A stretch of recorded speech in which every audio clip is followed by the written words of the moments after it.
Government schools میں کسی بچے کو ہندو منتر پڑھنے پر مجبور نہیں کیا جا سکتا، چھتیس گڑھ ہائی کورٹ کا بیان۔ چھتیس گڑھ ہائی کورٹ نے جمعرات کو ایک اہم فیصلے میں واضح کیا کہ گورنمنٹ اسکولز میں کسی بھی اسٹوڈنٹ کو ہندو منتر پڑھنے پر مجبور نہیں کیا جا سکتا۔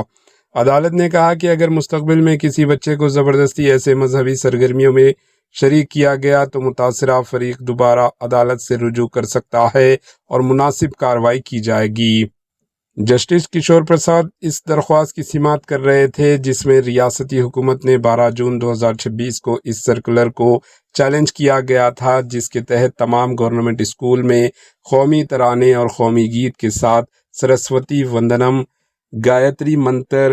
گرو منتر، دیپ منتر، دوپہر کے کھانے سے قبل بھوجن منتر اور ہالیڈیز سے قبل شانتی منتر پڑھنے کی ہدایت دی گئی تھی۔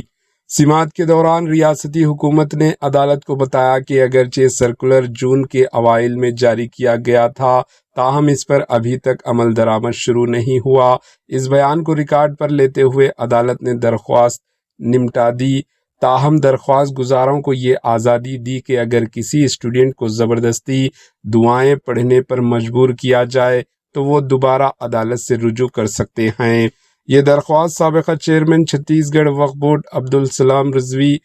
سابقہ چیئرمین اقلیتی ڈپارٹمنٹ کانگریس مہندر چبڑا اور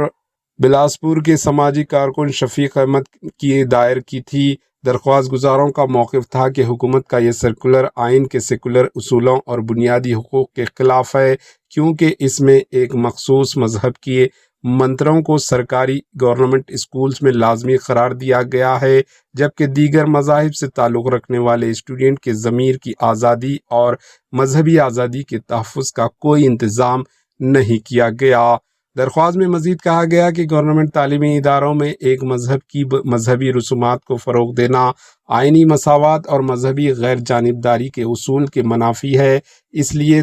متنازع سرکولر کو کالعدم قرار دیا جانا چاہیے۔ Bureau report AHN news.